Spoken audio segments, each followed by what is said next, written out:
အားလုံးပဲမင်္ဂလာပါရှင် Cambridge Teaching ကနေကြိုဆိုလိုက်ပါတယ်ဒီနေ့မှာတော့ Academic Teaching မှာ lesson လေးကတော့ကျောင်းသားကျောင်းသူတိုင်းမြန်မာနိုင်ငံမြန်မာလူမျိုးတိုင်းစာသင်သင်ရတဲ့ Grade 1 မြန်မာနိုင်ငံခံလေးအကြောင်းကိုစာပြီးတော့ sharing လုပ်ပေးချင်ပါတယ်အဲဆိုတော့ပထမဦးဆုံးလေးရတော့ကာချီနော်ကာကြီးလေးကိုတစ်ချက်တော့ရေးတဲ့အခါကျလို့ရှိရင်ဒီလိုလေးချောင်းရင်းနေပါဆိုလို့ရှိရင်ပထမဆုံးဝိုင်းဝိုင်းလေးတစ်ချက်ဆွဲမယ်ပြီးတော့တဲ့အခါကျရင်နောက်တစ်ချက်ဝိုင်းဝိုင်းလေးဆွဲနော်ဒါလေးကကာကြီးပေါ့နော်ဒီထက်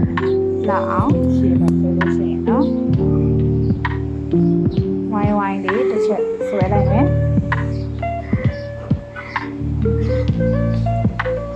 ဝိုင်းဝိုင်းလေးဆွဲမယ်သူပေးနာနေပြီးတော့ချက်ဝိုင်းဝိုင်းလေးဆွဲလိုက်နော်ဒါဆိုလို့ရှိရင်တော့ချက်လို့လုပ်တယ်ကာကြီးရပါပြီဒါဆိုလို့ရှိရင်ချက်လို့ကကာကြီးကိုပုံမှန်စကားလုံးနဲ့ပဲကားတာနေကာကြီးဒါပေမဲ့ချက်လို့အတန်ထွက်တဲ့အခါကျလို့ရှိရင် sentence တွေရေးမယ်စာကြောင်းတွေရေးတဲ့အခါကျလို့ရှိရင်ကာကြီးဆိုပြီးတော့ဆောက်လို့မရနောက်ပိုင်းကျလို့ရှိရင်ချက်လို့လုံးကြီးတွေလို့ sentence တွေတစ်ချောင်းတွေတော့အထုတ်လို့လာလိမ့်မယ်ဒါဆိုလို့ရှိရင်အဓိကကြီးကာကြီးရဲ့အတန်ထွက်နော်ကာကြီးရဲ့အတန်ထွက်လေးဖြစ်တယ်ကာကြီးရဲ့အတန်ထွက်လေးကိုသိဖို့ပဲနော်အဲဆိုတော့ကာကြီးရဲ့အတန်ထွက်လေးကျတော့ကာကြီးဒီစလုံးလေးရဲ့နာမည်ကကာကြီးလို့တော့သူအတန်ထွက်ချင်တဲ့အခါကျလို့ရှိရင်ကလို့အတန်ထွက်ရပါတယ်ဒီစလုံးလေးကိုပထမအဆုံးစပြီးအတန်ထွက်ချင်တဲ့ဆိုလို့ရှိရင်နော်ကလို့နော်အဲဆိုလို့ရှိရင်ရေးပုံရေးနည်းတွေကတော့ဒီလိုလေးတစ်ချက်တစ်ချက်မှာဖြစ်ပြီးတော့ဒီစကလုံးရဲ့နာမည်လေးကတော့ကာကြီးလို့ခေါ်ပြီးတော့အတန်ထွက်လေးရကြတော့ကလို့အတန်ထွက်ပါတယ်ဒါဆိုလို့ရှိရင်နောက်ထပ်တစ်လုံးဆက်သွားကြပါမယ်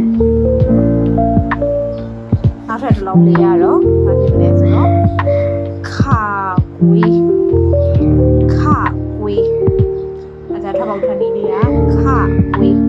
ဟုတ်ပြီဒီခါကွေးလေးကိုရေးတဲ့အခါကျလို့ရှိရင်အရေးဆုံးဒီလိုလေးရေးမယ်ရေးပြီးတော့တဲ့အခါကျလို့ရှိရင်အထက်ကိုဝိုင်းချလိုက်မယ်ဒါလေးခါကွေးဒီကြောင်မြင်းထဲမှာရေးမယ်ဆိုလို့ရှိရင်ဒီလိုလေးရေးမယ်ပြီးရင်အထက်လေးကိုဝိုင်းချလိုက်မယ်ဒါဆိုဒီချက်နဲ့ perfect ခါကွေးလေးရတော့ပါပြီနော်ဒါဆိုလို့ရှိရင်ဒီခါကွေးရဲ့အတန်ထွက်လေးရဆိုတော့ခကွေးရဲ့အတန်ထွက်ပါတော့ခအပေါ်ကကာကြီးလေးကိုကြတော့ကလို့အတန်ထွက်တယ်နော်အောက်ကခကွေးကိုကြတော့ခလို့အတန်ထွက်ပါတယ်ဒါဆိုလို့ရှိရင်ဒီภาษาကိုအရာဆိုလို့ရှိရင်တော့ဒီစကလုံးလေးတွေပြီးထားတယ်ပေါ့နော်အနောက်ကသင်ခန်းစာတွေကိုတချို့သင်ခန်းစာတွေပြင်ပလာနေဒီစကလုံးတွေကတော့ဖတ်တတ်မှာပါဒါပေမဲ့ knowledge အရာနဲ့ဒီစကလုံးလေးတွေကိုဖတ်ပြရပါမယ်ဒီအရာလေးကိုဘယ်လိုဖတ်လဲဆိုတော့ခလေးဒါလေးကကျတော့အကဒါလေးကျတော့ဘယ်လိုခေါ်လဲဆိုတော့ကန်အမေဒီအောက်ကခောက်ဝေးသင်ငယ်စာလေးတွေကစကလုံးကိုကြတော့ခိုက်ကြီးကုန်းဒီအောက်ကဟာလေးကျတော့ခမောက်ကကြတော့ဒီလိုတောရွာတွေမှာဆိုလို့ရှိရင်နေပူတဲ့လဲဆိုင်တဲ့အခါကျလို့ရှိရင်ဒီပူလို့ဆိုပြီးတော့ဆောင်းနေရလေးပေါ့နော်ဒါလေးကျတော့ခမောက်ခေါ်တယ်ခရီးကုန်းဆိုတာခရီးပန်းကုန်းလေးတွေကိုတီးပြီးတော့ရွှေတို့ပန်းကုန်းလေးပဲဖြစ်ဖြစ်ခေါင်းမှာပန်းလာပဲဖြစ်ဖြစ်ခရီးပန်းကုန်းအဲ့ဒါကိုခရီးကုန်းလို့ခေါ်တယ်ဒါလေးကကျတော့ခယူကကြတော့ဒီလိုခယူကောင်ပေါ့နော်အဲ့ဒါလေးပြောချင်တာ